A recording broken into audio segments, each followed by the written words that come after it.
नमस्कार दोस्तों, आप हैं अपने ही गुड लिविंग चैनल पे। और भाई आज का वीडियो इस बात पे है कि आपने इस स्प्रिंग के टाइम में क्या-क्या अपने गार्डन में काम करना है और किस तरीके से आप नए-नए प्लांट्स को भी उगा सकते हो और जो आपके पहले से लगे हुए हैं ना एवरग्रीन प्लांट, उनकी भी आप देख-रेख कर सकते हो। तो ये वाले तो जो प्लांट है ये आप देख रहे हो, इनकी मैंने सर्दियाँ शुरू होने से पहले कटाई-छटाई कर दी थी और अच्छी-सी शेप दे दी थी। लेकिन कुछ की मुझे अभी करनी है, कुछ की क्या बहुत सारों की करनी है।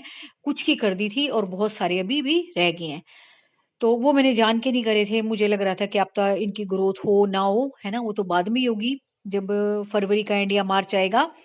तो अब अगर आपने भी इस तरह से कटाई-छटाई नहीं की है और आप चाहते हो आपके पौधे और ज़्यादा हरे-भरे लगें, तो भी मुझे भी ऐसे बहुत सारे पौधों की कटाई-छटाई करनी है और जिनकी भी कटिंग लगाने लायक निकलेगी, तो मैं कटिंग भी साथ-साथ लगाती जाऊँगी, क्योंकि ये कटिंग लगाने का भी मौसम होता है स्प्रिंग का टाइम। और दोस्तों स्प्रिंग का टाइम जो होता है ना, वो मार्च एंड तक चलेगा और ये ऐसा मौसम होता है कि जिसमें कि आप कटिंग भी लगा सकते हो गर्मियों के पौधों की, उनकी कटाई-छटाई करोगे आप।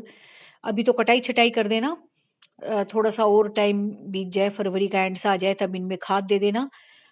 अभी सिर्फ़ आपने कटाई-छटाई करनी है और मिट्टी की गुड़ाई करके छोड़ देनी है। अभी इतनी ज़्यादा मतलब इनको खुराक की ज़रूरत नहीं है, सिर्फ़ इनको आपने थोड़ा-सा लाइट वेट करना है, अगर आपके प्लांट्स ज़्यादा ओवर ग्रो कर रहे हैं तो। तो स्प्रिंग का जो ये टाइम है ना, मार्च के एंड तक का आपका ऐसे ही जाने वाला है गार्डन में, कि कुछ की आप कटिंग लगाओगे, कुछ की आप कटाई-छटाई करोगे और सर्दियों के पौधे तो भई ठीक चल ही रहे होंगे, उनका अब आपने कुछ नहीं करना, वो अपने आप ही कर लेंगे जो करना होगा। अभी तो फूल खिल रहे होंगे और फिर जब सीड वगैरह कलेक्ट करने हो अप्रैल वगैरह में, तब कर लेना। और इस वक़्त दोस्तों आपने अगर अपने प्लांट्स को मल्टीप्लाई करना है, आपको एक प्लांट अपने घर में अच्छा लगता है, तो और भी उस अगर आपने उसके प्लांट बनाने हैं, तो आप उसकी कटिंग अब लगा सकते हो, क्योंकि कुछ ही दिन बाद तक वो कटिंग तैयार हो जाएगी, क्योंकि ये मौसम ऐसा ही होता है बहुत अच्छा, कि इसमें ना तो ज़्यादा ठंड होती, ना ज़्यादा गर्मी होती और यही दोस्तों परफेक्ट टाइम होता है कटिंग लगाने का। अब आपने चाहे इंडोर प्लांट्स की कटिंग लगानी हो या चाहे एवरग्रीन प्लांट की या डेकोरेशन वाले प्लांट्स की कटिंग लगानी हो, तो इस टाइम ये परफेक्ट टाइम है कटिंग लगाने का। और स्प्रिंग का टाइम दोस्तों ऐसा होता है कि आपके नए-नए पौधे भी तैयार हो रहे होते हैं और जो पुराने वाले होते हैं ना, उन पे भी ध्यान देने की ज़रूरत होती है। नहीं तो देखो आप कटिंग लगाओगे और उसके साथ-साथ जो आपके पुराने वाले प्लांट्स हैं, उनकी भी आप कटाई-छटाई करोगे और दूसरा उनकी गुड़ाई भी करनी है, ताकि सन रेज़ अच्छे तक मिट्टी में जाएँ और कोई इन्फेक्शन आ गया हो सर्दी की वजह से, मिट्टी में मॉइस्चर की वजह से, और कुछ दिन से वैसे ही बरसात चल रही थी, उस बात की वजह से भी। और इस बहाने दोस्तों आपके वो प्लांट भी चेक हो जाएँगे जो कि रूट बाउंड हो चुके होंगे, जिनके लिए अब वो गमला जिसमें आपने पौधा लगाया था वो छोटा पड़ रहा होगा और बहुत टाइम से आप सोच रहे थे कि इसको मुझे रिपोर्ट करना है, तो ये टाइम दोस्तों परफेक्ट टाइम है रिपोर्ट करने का भी। क्योंकि मुझसे बहुत सारे लोग ये पूछ रहे थे कि क्या हम इस प्लांट को रिपोर्ट कर दें? तो बिल्कुल कर दो। और क्योंकि आगे आने वाला टाइम है ना, जो प्लांट की ग्रोथ का ही टाइम है। बहुत जल्दी से मिट्टी में आपकी रूट भी सेट होंगी और दूसरा ग्रोइंग स्टेज पे वो प्लांट आ जाएगा। और कुछ दोस्तों ऐसे प्लांट भी होंगे आपके जो भले ही एवरग्रीन है, लेकिन फ्लावर उनमें हमेशा सर्दियों में ही आते हैं, इस तरीके से कैलन वगैरह के। तो उनकी अभी कटाई-छटाई देखो करने की ज़रूरत नहीं है, क्योंकि इनमें अभी फूल आएँगे और इसकी कटिंग आप लगा सकते हो वैसे, लेकिन ये इनका फूलों का टाइम है। और भी कटिंग लगाने का वीडियो कल जैसे मैंने आपको दिखाया था, कटिंग लगाने में कुछ भी नहीं होता, कुछ भी नहीं जाता।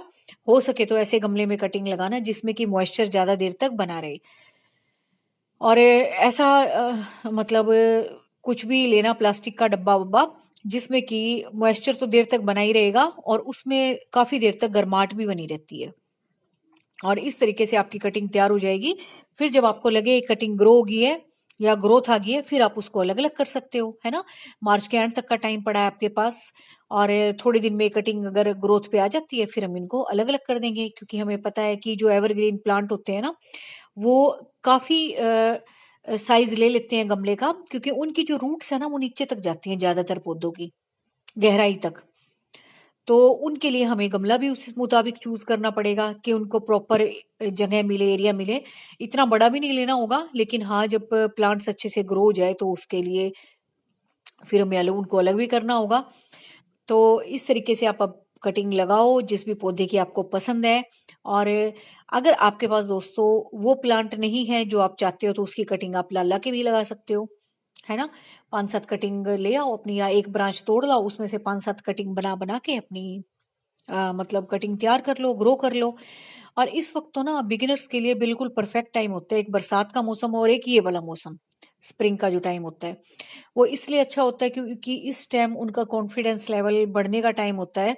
जो लोग डरते हैं गार्डनिंग करने से, कटिंग लगाने से, बीज उगाने से, तो उनके लिए परफेक्ट टाइम होता है। और इस टाइम गर्मियों की सब्जी उगाने का भी टाइम आ जाएगा। जो आप गर्मियों में सब्जियां खाते हैं, वो भी मैंने वीडियोस बना रखे हैं, वो देख लेना एक बार चैनल पे जाके। और दोस्तों कुछ लोग इस टाइम फरवरी जैसे ही खत्म होने पे आएगी, नर्सरी का विजिट भी करेंगे कि हम नए नए प्लांट्स लगाए गार्डन में, क्योंकि ठंड की वजह से जो हम मतलब पौधों का काम नहीं कर रहे थे ना, या पानी का, तो अब हमारा मन करेगा नए नए प्लांट्स लगाने का, नए नए प्लांट्स ग्रो करने का अपने घर में, और घर को डेकोरेट करने का। तो उनके लिए भी अब ये परफेक्ट टाइम है, क्योंकि इस मौसम में दोस्तों नर्सरी का हम विजिट करते हैं, लेकिन गलती से भी वही सर्दियों के पौधे अब मत खरीदना, वो नर्सरी में ही देखा ना, खुश हो जाना, या अपने अपने घर में जो लगा रखे हैं। और इस टाइम जो है, आप जो पूछते रहते हो कि फलों के पौधे हम लगा सकते हैं, नींबू, मौसमी, संतरा, और बहुत सारे पौधे दोस्तों, आज बहुत वैरायटी आ गई है, आप नर्सरी जाओगे तो। और बहुत सारी ऐसी वैरायटी हैं जिनमें कि 12 महीने फल आता रहता है। ऐसी ऐसी वैरायटी तैयार की हुई है अब तो, ग्राफ्ट कर करके। तो वो वाली वैरायटी आप गमले में भी लगा सकते हो, वो ड्वार्फ भी रहती है, वो ट्री भी नहीं बनती, और साथ के साथ आपकी साल भर रुक रुक के फ्रूटिंग भी होती रहती है। वो भी मैंने बहुत सारी वीडियोस डाल रखी हैं फलों के पौधे लगाने की, तो वो भी आप एक बार देख सकते हो कि आप कैसे लगा सकते हो। लगाने में ऐसी कोई ट्रिक नहीं है, जो भी आप पौधा लगाओ एवरग्रीन, उसको बस आपने अच्छे से मिट्टी तैयार करके, ड्रेनेज होल चेक करके, और खूब सारी जो आपके गार्डन की पत्तियां हैं, वेस्ट है, वो भर के ऊपर से पोटिंग सॉइल मिक्स करके तब लगाना है, जिससे कि हमें आगे आने वाले टाइम में खाद देने की भी चिंता ना रहे। देखो खाद तो जब अवेलेबल होगी होगी ऑर्गेनिक, है ना। उससे पहले हम घर से ही कुछ ऐसे जुगाड़ कर देते हैं पौधे लगाते वक्त, कि हमें चिंता की जरूरत नहीं हो कि हमारा जो प्लांट है वो खाली मिट्टी में लगा हुआ है, हमने कुछ एक्स्ट्रा फूड नहीं दिया। तो दोस्तों पत्तियों की खाद होती है ना, वो सबसे ठंडी भी होती है, अच्छी भी होती है, और बहुत धीरे धीरे डिकम्पोज होती है। तो आराम आराम से प्लांट्स की रूट्स को मैक्रो माइक्रो न्यूट्रिएंट्स मिलते रहते हैं, और ग्रोथ तो फिर आपको ऊपर ऊपर दिखाई देगी देगी, है ना। तो इस तरीके से आपने पौधे लगाने हैं, वो भी मैंने वीडियो डाल रखी है कि किस तरह से आपने पौधा लगाना है, रिपोर्ट भी कैसे करना है जो आपके प्लांट्स रूट बाउंड हो गए हैं। तो इस टाइम तो भाई गार्डनिंग का इतना काम आपके पास आने वाला है, जिसको शौक है वो तो मतलब ये समझ लो, अ, जिसको ज्यादा ही शौक है ना, उसको तो खाने पीने का भी टाइम नहीं रहेगा, इतना सारा काम निकल आता है इस मौसम में। एक तो बरसात का हम मौसम थोड़ा सा वेट करते हैं, बरसात आएगी। 1 अक्टूबर का टाइम भी बहुत अच्छा होता है दोस्तों, जब गर्मी से हम सर्दी की तरफ आते हैं, और ये टाइम भी सबसे परफेक्ट होता है जब हम सर्दियों से गर्मी की तरफ आते हैं। तो ये कुछ ऐसे महीने हैं 2-4, कि जिनमें की गार्डनिंग का काम हम ज्यादा करते हैं। इसमें ज्यादा इसलिए भी करते हैं क्योंकि जो हमारा प्लांट है वो बहुत आराम से और बहुत अच्छे तरीके से सेट हो जाता है। तो भाई अब हो गई है ठंड की, मतलब खत्म तो नहीं हुई है अभी ठंड का खात्मा सा होने वाला है बस अब। और अब आप चाहे इंडोर वाले प्लांट्स लगाओ, चाहे आउटडोर वाले लगाओ, नर्सरी से आप जो मर्जी लाओ, परफेक्ट टाइम है। बिल्कुल एक एक प्लांट का नाम लिख के मत पूछा करो कि ये लगा दे, ये लगा दे, जो मर्जी लगाओ, जो आपका दिल करे वो लगाओ। बस सर्दियों के मत लगाना, सर्दियों का सीजन तो जाने वाला है ना, जो लगे लगे। लेकिन अब आपने जो आपके इंडोर प्लांट्स हैं, शेड लविंग प्लांट्स हैं, या वो वाले पौधे हैं जो आप बहुत टाइम से वेट कर रहे थे कि मैं लगाऊं ना लगाऊं, है तो ये गर्मियों का, तो वो वाला पौधा भी आप लगा सकते हो। भले ही आपको नर्सरी में उसकी ग्रोथ अच्छी नहीं लगेगी, लेकिन फिर भी आप ले आना, क्योंकि आगे आने वाले टाइम में तो वो ग्रो करेगा ही करेगा। और ग्रो करने से पहले आपकी जो मट्टी है ना, जो आप जिस गमले में आप उसको ट्रांसप्लांट करोगे या क्यारी में, वो आराम से सेट हो जाएगा। और फिर तो उसका ग्रोथ का टाइम आने वाला है, वो वैसे ही अच्छे से ग्रो करेगा, जड़ें भी फैलेंगी, ब्रांचेस भी निकलेंगी, और जिस पर्पज से आप लाए हो उसको, डेकोरेशन के लिए लाए हो, फूलों के लिए लाए हो, फल के लिए लाए हो, वो भी सारी चीजें उगेंगी। तो भाई जो नए नए बिगिनर्स होते हैं, उनको अभी लगता है थोड़ा सा डर, बहुत मतलब जैसे नई नई हम कुकिंग करते हैं ना, कहीं मसाले ज्यादा ना पड़ जाएं, गलत ना बन जाए चीज, नमक ज्यादा कम ना हो जाए। तो ऐसा ही गार्डनिंग में होता है कि आप थोड़ा-सा डरते हो नए पौधों को, सेंसिटिव पौधों को लगाते हुए, तो इस मौसम में आपने बिल्कुल नहीं डरना है। और जो भी प्लांट आपको पसंद हो, आप चाहे उसको मिट्टी के गमलों में लगाओ, चाहे सीमेंट के गमलों में लगाओ, और चाहे सेरेमिक के पॉट्स में लगाओ, और चाहे अपनी हैंगिंग बास्केट बनाओ। सारे के सारे वीडियोस मैं धीरे-धीरे डालती रहती हूँ एक-एक करके, ताकि आपको किसी भी गमले में पौधा लगाते वक़्त कोई भी दिक्कत ना आए और बड़े आराम से आप अपने घर को हरा-भरा बना पाएँ। भले ही आप मिट्टी के गमलों में लगा रहे हो, आपको वो पसंद है, या किसी को ज़्यादा डेकोरेशन पसंद है, उसको गमले ही बहुत सुंदर लगते हैं कि मेरे गमले भी सुंदर हों, पौधे भी अच्छे लगें, तो उस तरीके से भी दोस्तों सेरेमिक में किस तरह से प्लांट लगाने हैं वो भी मैं आपके साथ शेयर करती रहती हूँ। तो चाहे आपके बड़े पोर्ट हो, छोटे पोर्ट हो, सभी के लिए मैंने वीडियोस बना रखे हैं। आप चैनल पे जाके सर्च कर लेना कि किस तरीके से आपने कटिंग लगानी है, किस तरीके से आपने इन सेरेमिक के गमलों में पौधे लगाने हैं, छोटे गमलों में कैसे लगाने हैं, बड़े गमलों में कैसे लगाने हैं, कैसे उसका ड्रेनेज होल कवर करना है, क्या-क्या नीचे बेस में डालना है, सारी की सारी बातें मैंने डिस्कस कर रखी हैं। क्योंकि दोस्तों एक ही वीडियो में सारी बात बता देंगे तो वीडियो बहुत ज़्यादा लंबा हो जाएगा और आपके लिए भी बोरिंग हो जाएगा।